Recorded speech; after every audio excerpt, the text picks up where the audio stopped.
El profesor Göran Therborn estudió ciencia política y economía en la Universidad de Lund, Suecia, e hizo su doctorado en sociología en 1974.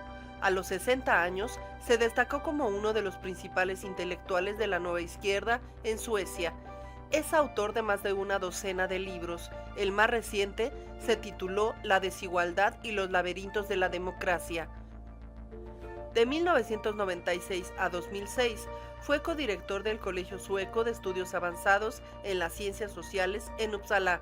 Ha sido profesor visitante en varias ciudades, desde Madison, Wisconsin a Buenos Aires, Teherán y Seúl en Asia, en la Universidad Nacional de Australia y en Europa, desde Budapest a París en la Sorbonne y Pompeu Fabra en Barcelona. En 2006 fue nombrado catedrático de sociología en la Universidad de Cambridge. Desde su jubilación en 2010, continúa enseñando en Cambridge como profesor emérito y es también afiliado a la Universidad Linnaeus en Suecia. Ha recibido 3 doctorados honoris causa y es miembro de la Academia de las Ciencias Sociales en Reino Unido. Pues aquí estamos de manteles largos en Diálogos por la Democracia porque tenemos de invitado a uno de los grandes sociólogos de nuestros tiempos. Ya vieron su biografía. Göran Therborn nos visita desde Suecia. Aquí está con todos ustedes, con todos nosotros. Welcome, dear Göran, to the National University. Thank you, John. It's a real privilege to have you. You traveled for over 20 hours, right? To come right, from Sweden. What is your city that you live in Sweden? Well, I live in the countryside, but the nearest town is Kalmar, close to the Baltic in the southeast of Sweden, and it's about it's in the periphery of Sweden. A bit like, Sweden is on the periphery of the world, and transport and communications are always complicated. And you came through Copenhagen, then to Paris, then to Mexico City. Right, yeah. And you've been here before to the UNAM? Yes, I've been here several times. The first was actually more or less exactly 50 years ago. I was visiting a friend of a friend who lived here and still lives here. I've been to the international and the American sociology congresses, and then I went down to Mexico City and was here for about a month. Really?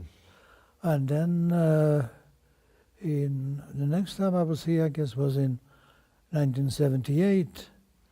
It was an intellectually very exciting time. I was attached to Flaxo, Mexico, which at that time, was full of bright minds from South America. Exactly. I worked there for myself. My first couple of years of my career was at the Flaxo, Mexico, too. So, yes, and after that I've been here on and off, but not that often. And now I think it's almost 10 years since I was here. And what are your general impressions of Mexico, historically, culturally, politically? When you think of Mexico, what comes to your mind? Well, I'm very impressed, by Mexican culture, its cultural history, but also its modern history and the interrelations between the revolution and the arts, all the murals and all that, and the Mexican Revolution. Is one of the greatest events of the 20th century, and it was a bit of an enigma. How it happened or how it got the consequences it did. I've been reading a bit about it, but I'm certainly no historian of the Mexican Revolution.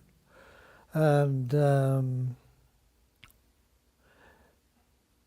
so I felt, well, I wouldn't say I felt at home. That would be a bit too much, because it's very there are many cultural and social differences between Scandinavia and Mexico. But I felt very comfortable here, and I've had very good times here. So I'm glad to be back, and I'm very honored to have been invited to your great series of lectures. Oh, it was an honor for us to have you precisely at the 114th anniversary of the Mexican Revolution, the 20th of November, to have you as our keynote speaker to open our international colloquium that we do every year at the program on democracy, justice, and society.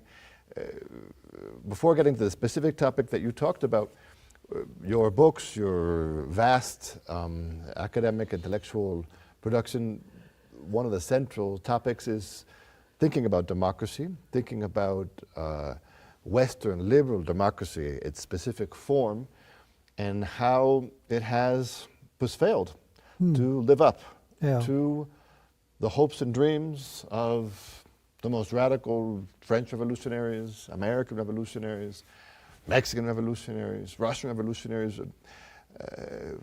What has happened? Why has liberal democracy fallen so flat?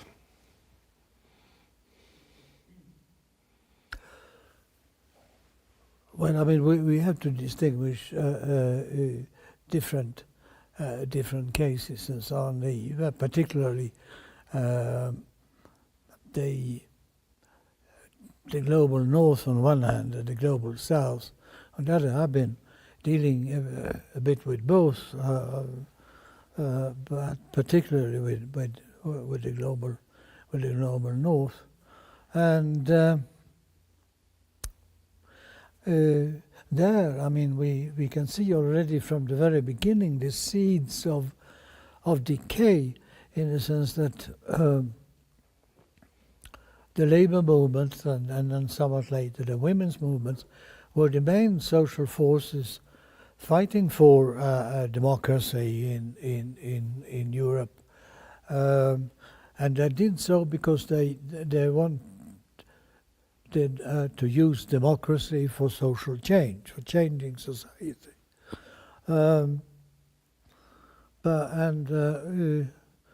Under diverse circumstances, I mean, they did actually get democratic rights and democratic institutions.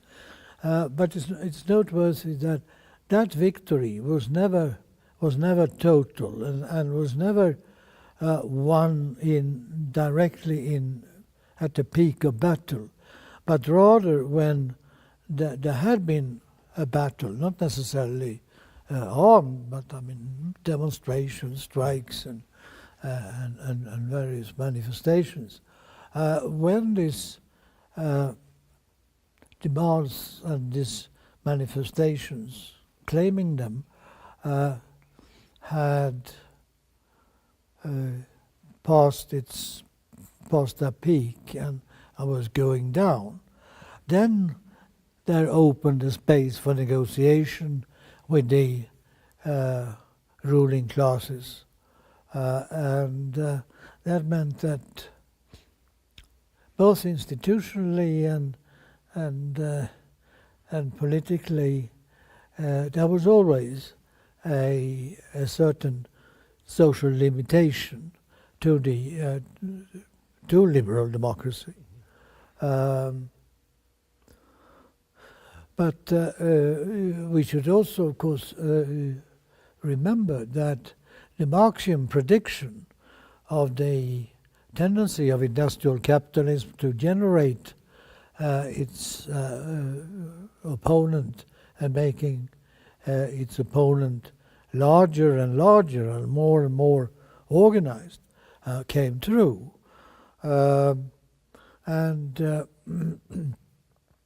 This influence culminated in the years of late 1960s, 1970s. But then came the economic crisis, the reorganization of the world economy, and the decline of industrial capitalism in the centers of capitalism, its replacement by finance, which is much less, it's basically independent of workers and so on. As the cream on the pudding, there arrived neoliberal politicians and neoliberal ideologues, and we had a counter-reformation starting around 1980 in Britain and the UK, and in the world with the military coup in Chile in 1973. And since then, liberal democracy has been restricted, has been in processes of gradual erosion, and the euphoria also in progressive circles of the spread of liberal democracy to Eastern Europe. Liberal democracy actually was from the very beginning linked to the worst kinds of neoliberalism. And we could even, sorry for the interruption, but continue with the dialogue. We could even speak of neoliberal democracy. I sometimes put neo in parentheses because it's still liberal democracy, because it's the ideas of liberal democracy, but it's morphed into, it's transformed into neoliberal democracy. In this historical account you're offering to us, it's interesting also to see the interplay between neoliberal economics and neoliberal politics. No? Yeah. I'm not so sure which came first. Perhaps one of the most important pushes for empowering finance capital is precisely to disempower the working class. And then once the power is there, it gives you the power to continue to disempower the working class. So it's kind of a dialectical cycle, no? Yes. Neoliberal politics and neoliberal economics, no? yes, absolutely. I mean, and you saw that from the very beginning. I mean, in the how the military junta and its Chicago economists, one of the first major economic and political, economic and social changes was the abolition of the civic pension system, in order to promote financial capitalism in Chile. Everybody was have to have to make a contribution to financial funds run by finance capitalists of various kinds and so on. I mean, there you can see how class politics and neoliberal financialism, I mean, were intertwined. So yes, that's true, and but the relationship was also this one. The neoliberal ideologues and politicians would never have succeeded, or at least would never have been able to stay in power unless there had been these structural changes in capitalism. The new, more competitive world economy, globalization, the outsourcing, and the drastic decline of industrial capitalism in the centers of capitalism, and thereby the drastic decline of the industrial working class itself. Now, the collapse of legitimacy of neoliberal democracy is good news, theoretically, right? Because it's we've kind of pulled off the mask of the system that presented itself as being progressive, and in some at some moment was progressive, 50s, Oh, yeah. 60s, 70s, but now it's kind of collapsed, and the neoliberal establishment, or the political scientists, traditional ones, lament deeply, no, the rise of populism, the rise of illiberal leaders. But this is also an opportunity, no? The collapse of the consensus, the neoliberal democracy consensus, creates a space for new forms of political innovation. Do you see that happening, where either Yes, at the local or national or global yes, level? Yes and no. The space which was opened up, what you mentioned, in most cases, it was filled by new right-wing parties, so-called right-wing populists, and so on, xenophobic parties, and right. So that is a real tragedy, because I mean these new right-wing forces captured the popular the audience, captured the popular classes. The first breakthrough of that was the Front National in France. Mm-hmm. I mean, after the fiasco of the common program and the left government of Mitterrand, by the mid-1990s, the Front National was clearly the party of the French working class, the largest party, and has remained so basically ever since, with some short interruptions. And you have this phenomenon of Trump in the US and so on, which is really remarkable, and something which you have seen examples of in Latin American populism earlier, I think. But for North Americans and for Europeans, was something almost unbelievable. I mean, here you have an archetypical capitalist scoundrel with nothing much to go for it, but he manages to capture the imagination, the hopes of the abandoned popular classes, and he even managed to do this in this the elections of 1920 or 2024. I mean, after all his rather mediocre, although not catastrophic, management of the state in his first period, but then this avalanche of court cases and of fraud and sexual scandals and lots of things.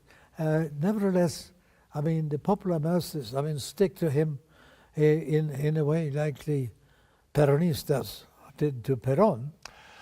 I'm going to stop you for a second. We have to go to a very brief break to continue with this very important analysis of contemporary and historical analysis of democracy. Ahorita nos vemos. Vamos a un breve corte comercial. Te esperamos. Continuamos aquí con el gran sociólogo sueco, el doctor Göran Therborn. Gracias por estar con nosotros. Thank you, Göran, for your time. So you were just starting to make a very interesting comparison between Trump and Perón. What's happening? How has Trump and Le Pen, father, daughter in France, been able to tap into this working class anxiety and protest? I guess the main reason, and that's the tragedy, I mean, that the working class and the popular classes had been abandoned by the established parties, not only the right-wing parties, but also the centrist reform parties. Socialists, no? And socialists, yes. And you had I mean, in the more recent cases, I mean, you had the crumbling of communism. I mean, the once very large and very respected in all circles Italian Communist Party has completely disappeared, and the French Communist Party, I mean, it's just en går på school, let's say, so, I mean, without any ideas and any support, anything. And social democracy was neoliberalized. I mean, that's a very important part of the rise of right-wing populism and liberal democracy. The fact that European social democracy, East and West, was neoliberalized, the so-called third way, Tony Blair and so on. And some of the worst cases of neoliberalized social democracy came in Eastern Europe. Mm-hmm. There were reformed ex-communists who started new social democratic parties that were encouraged from the West, got a lot of money and so on. And they had a good chance, I mean, to put Eastern Europe on a path of social reform, but they didn't. On the one hand, I mean, most of them turned out to be incredibly corrupt, but even worse, I mean, was that they abandoned the popular classes. I mean, they wanted to make Eastern Europe salongsfähig in Western Europe, and so they focused on criteria of neoliberal economics and to adapt Eastern Europe to the demands of NATO and the European Union. And the popular classes, I mean, just got fed up with this. And Viktor Orban in Hungary, who originally was the leading neoliberal politician in Hungary, as a young communist, anti-communist, and he realized that a space had opened up for right-wing conservatism, combining a kind of social concern, at least expressing some social concern with the people, and also doing this in policies and so on. The same thing with the Kaczynski twins in Poland. So, I mean,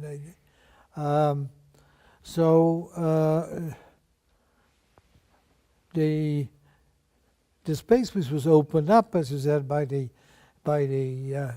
loss of legitimacy of liberal democracy, was captured by the right because these popular classes had been abandoned.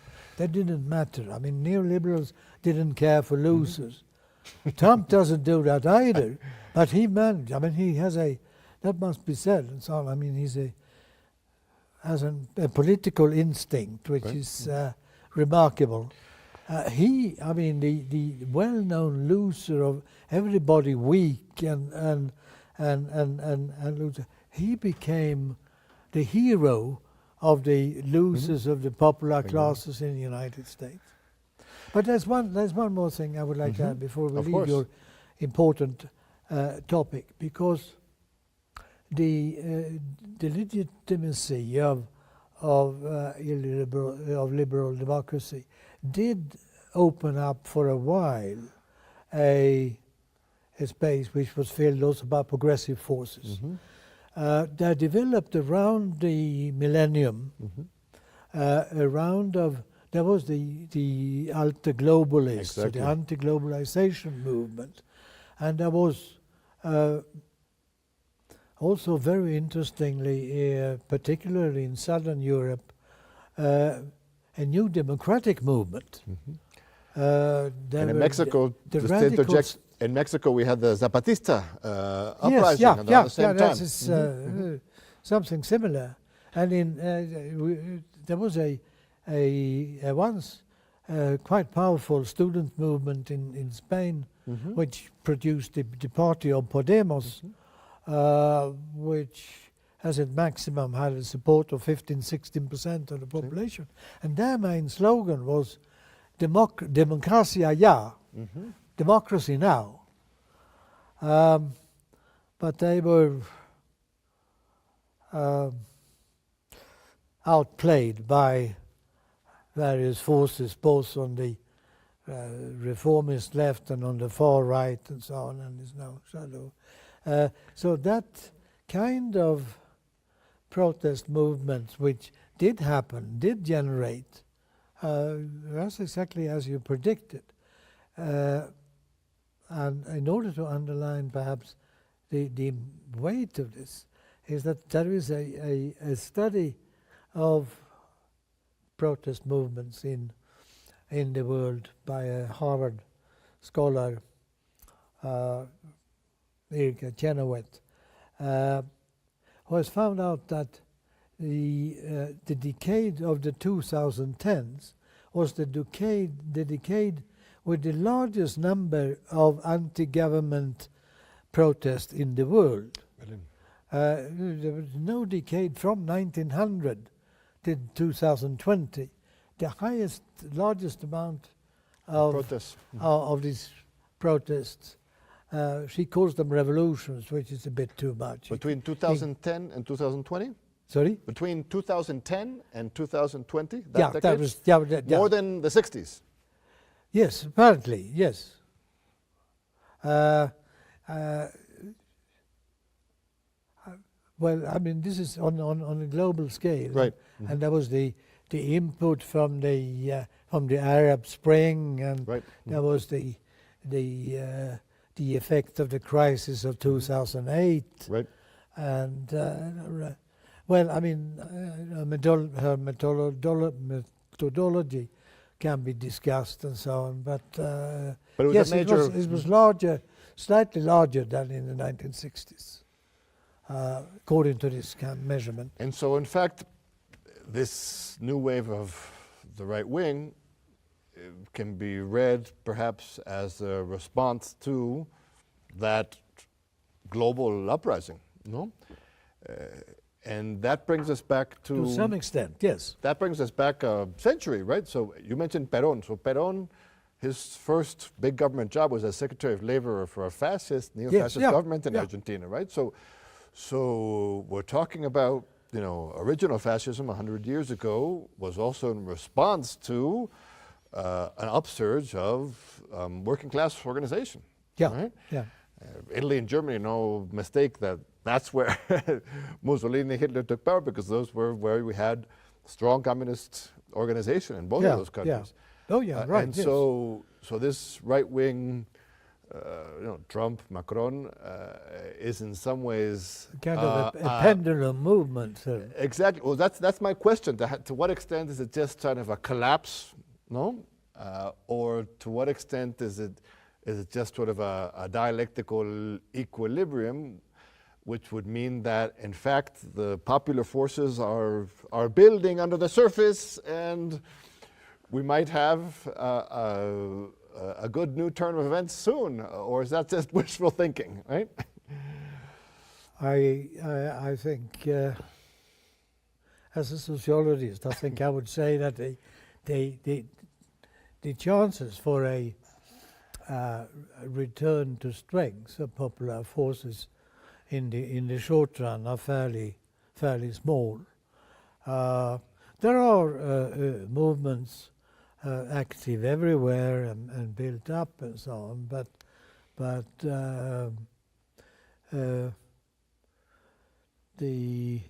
for instance, I mean, the industrial working class has now shrunk enormously in the north, and in the global south it will never become big.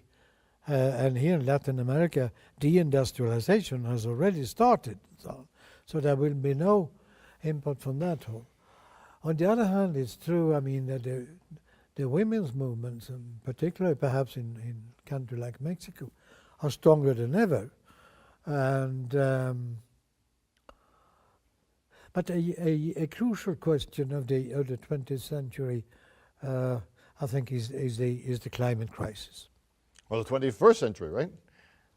Yeah, the 21st century. Yes, yeah, right. Well, in a sense, it's a kind of privilege to have lived in two centuries, but Right. sometimes you mess them up. My daughter always says to me, "You're so 20th century, Dad." But you're talking about the 21st century in terms of the climate crisis. How Yeah. is that going to impact politics? Yeah, well, that's the crucial question, and I've no prediction and so on. I mean, but I think this is where the 21st century politics will be decided, and I would say that currently the progressive forces are sliding backwards in influence and initiative. Originally, there was a fairly broad movement. It was called, in US-inspired countries, a Green New Deal, combining a radical social change of inequality and a change of the fossil fuel economy system. But that kind of project, I think, has now been stopped in the cradle, and there are many reasons for that, and so on. But it is basically social democrats, for instance, in Europe, are now opting for what is more or less explicitly called a green capitalism. Mm-hmm. The Green parties in Europe, in general, have kind of shifted towards the They have center, moved right? extremely fast to the right, yes. And but it's so. I mean, the future of the rest of the century will very much depend on whether green capitalism can succeed, or whether, I mean, the new alliances between green capitalism and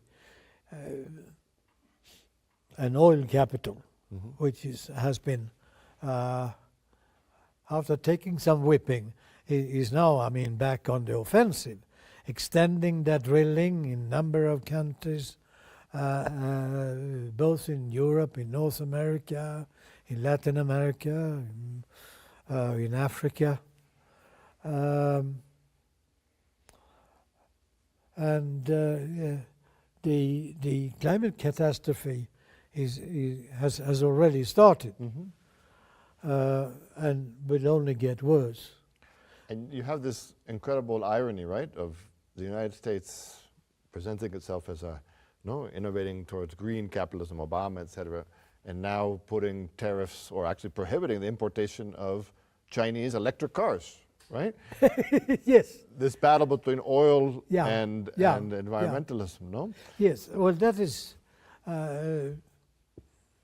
you touched there upon a thing which is I think is very important, and which I will take up a bit further, which is the change from neoliberal globalization, which we have talked about, and of which none of us is an admirer.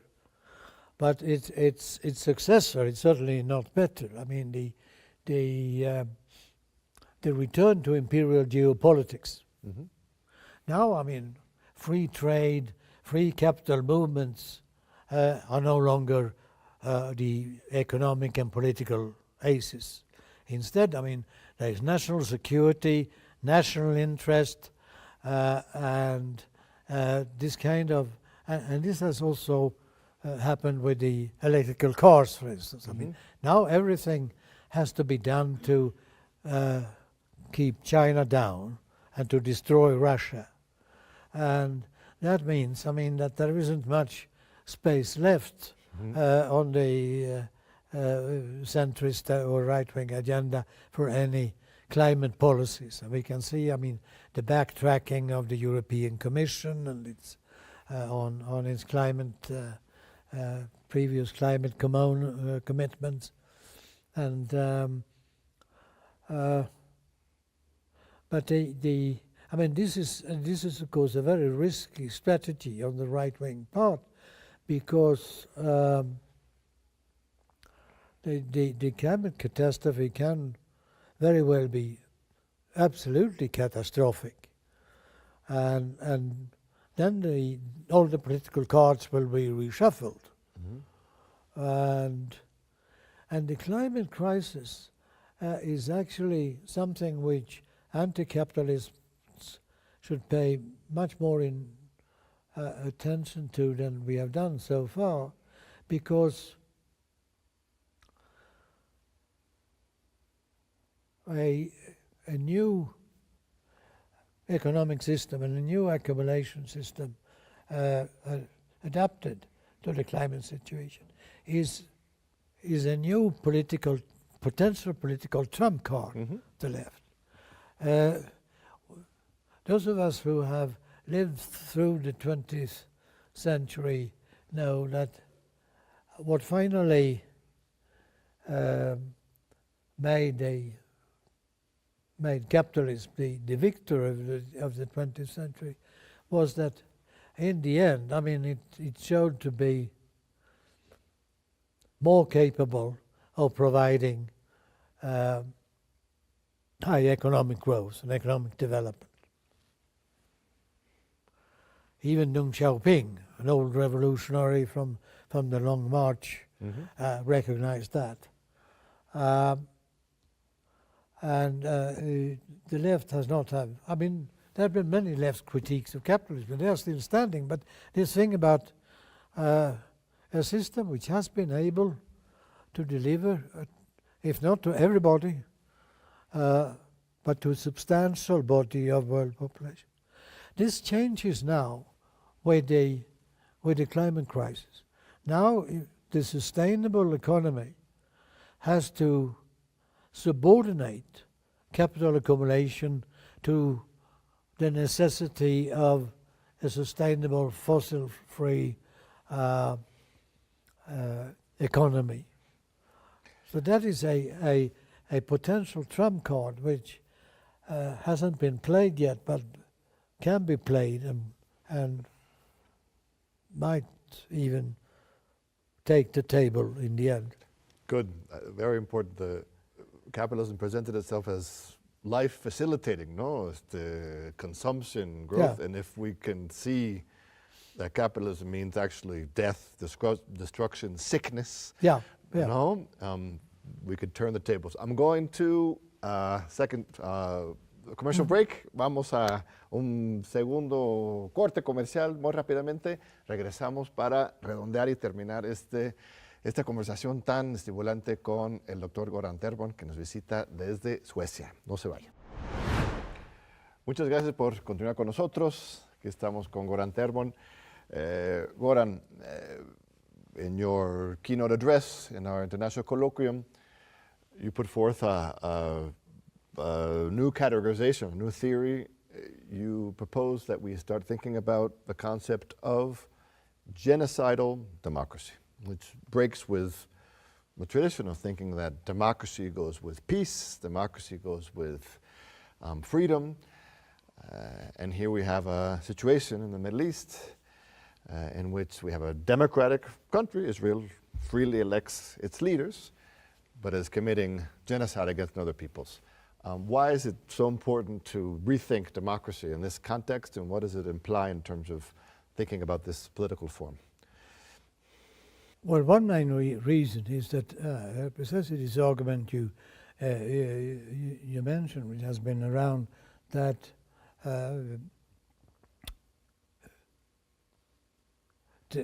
democracies can't be evil. And Israel is a democracy, and therefore, of course, I mean, we can trust it to obey with international humanitarian law. That was European politicians have been saying all the time. And now, I mean, we see, I mean, everybody has seen on the TV screens or on other media how a whole population is being destroyed. 90% displaced. 80% of their housing has been destroyed, and 5% of the population has been killed. And this is done, obviously done by Israel, a democracy. And now, I mean,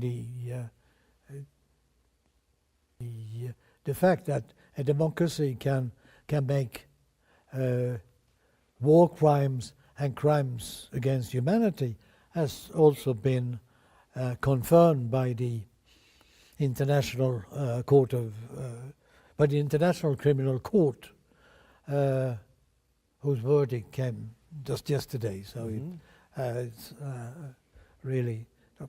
Now, how is this possible? Well, the theory and history of democracy has most of the time been very Eurocentric and very nation-centric. Democracy has been discussed in terms of national politics. But we should remember that democracy, liberal democracy, modern liberal democracy, emerged at the same time as the high tide of European imperialism and colonialism. Now, the connection between the two are not that strong and rather complex. I won't go into that. But there is one thing which is very important for when we think about democracy. Normally, I mean, we talk about democracy in terms of one people, one nation, and its relation to the rulers and so on. But imperialism and colonialism always creates political units of two or more peoples, of the homeland and the colonies. And the question then comes up to, when these colonies want to constitute a nation and a nation state. Well, what people shall be the nation? What people has a right to build a nation here? And there are two different options. One was the one wisely chosen by the leaders of Latin Hispanic American independence. It should be a union of the settlers and their descendants on the one hand, and the indigenous population on the other. We are all Mexicans now, or Americanos, as we said at the time, or all Peruanos. But the other answer was that we, the whites, we are the only people, and the others are sort of, well, happen to be here and so on. South Africa, the United States, no? Yeah, in the United States, South Africa, Australia, Canada, and then comes the question. I mean, what do you do with if you create a white nation state, or what would you do? What do you do with the indigenous people? Well, if the indigenous people are not very many and they are very poor, they can just be marginalized and, of course, without any political and civic rights, but just sort of like in the Aborigines in Australia, the Inuits in Canada. But if the indigenous people are rather many, but militarily weak, they have to be and can be either deported or killed off, or both. And this was what happened.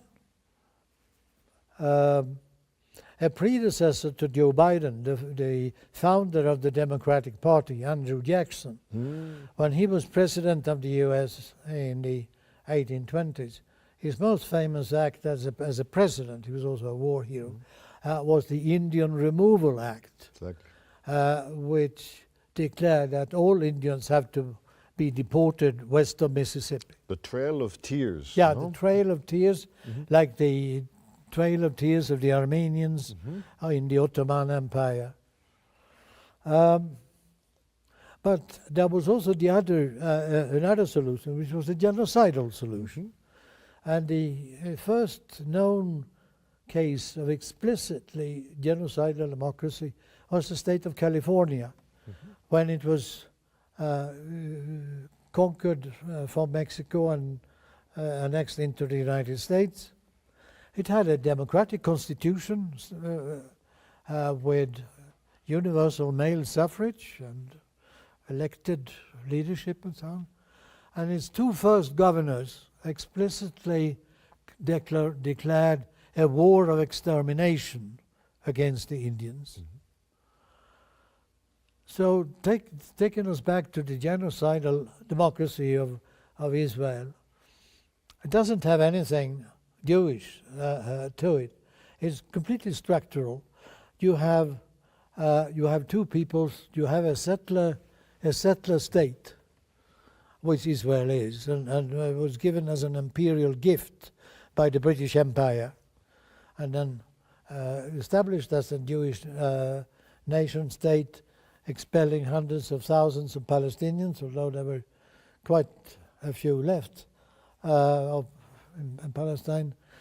And the Israeli government, from the very beginning, had the goal of recruiting as many Jewish immigrants as possible to Palestine to make it ever more exclusively Jewish.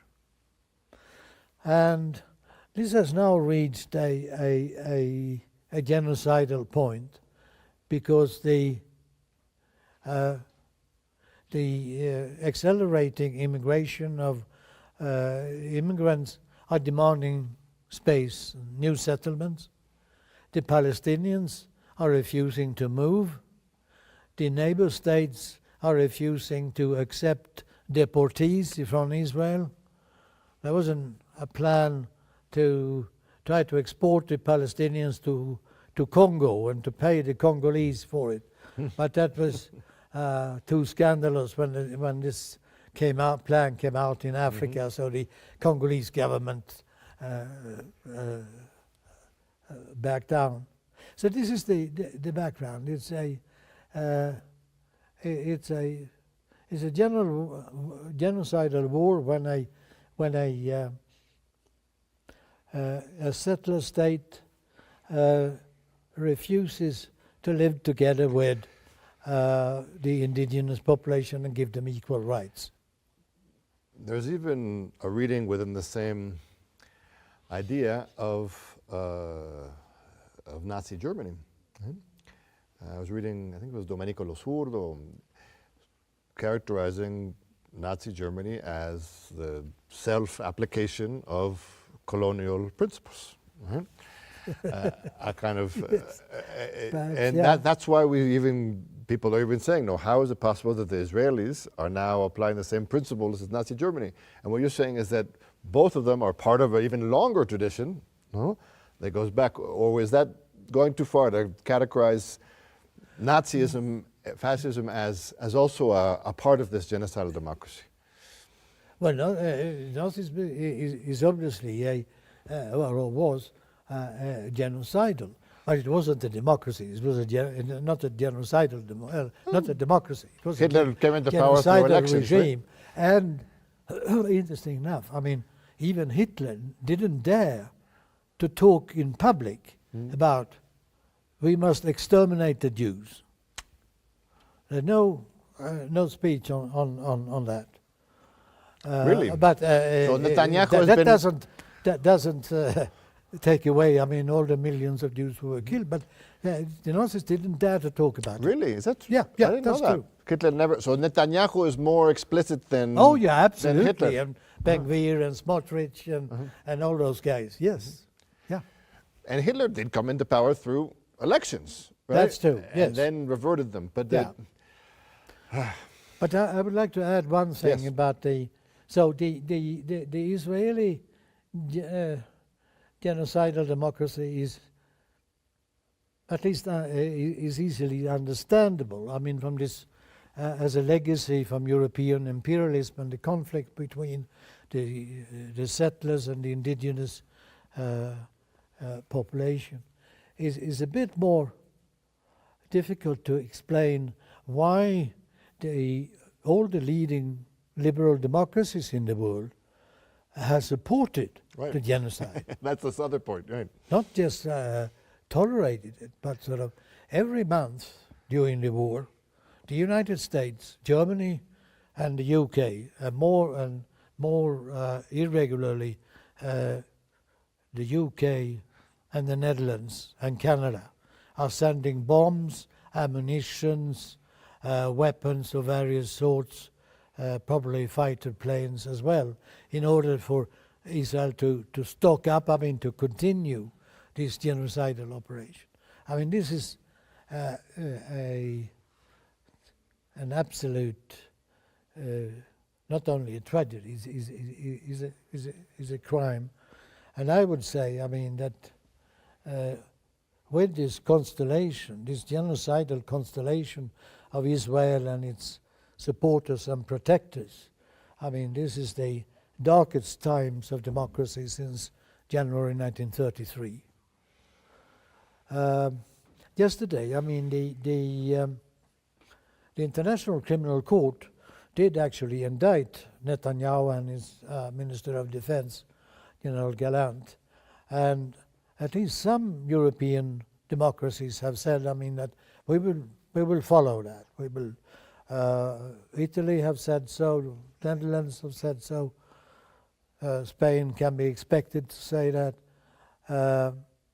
Britain, we don't know yet, and Germany probably will not. But I don't think this will change any much. It's a good sign that there is still, I mean, some parts of international law which is at least alive, although it doesn't have any power. Those are powerful words, Göran. The worst state of democracy since 1933. Well, so it looks, yes, unfortunately. But the hope is in the South, right? We have one more minute, but give us a word of hope from the South, because that was how you finished your conference. No, I ended my talk by saying, I mean, and now it's up to the global South to stand up for international law and fundamental human rights. And South Africa has played an absolutely magnificent role in bringing, I mean, the genocidal case against Israel. That's the way the global South should go, that path of standing up for international law and human rights. And that is something, I mean, that's a force which is growing.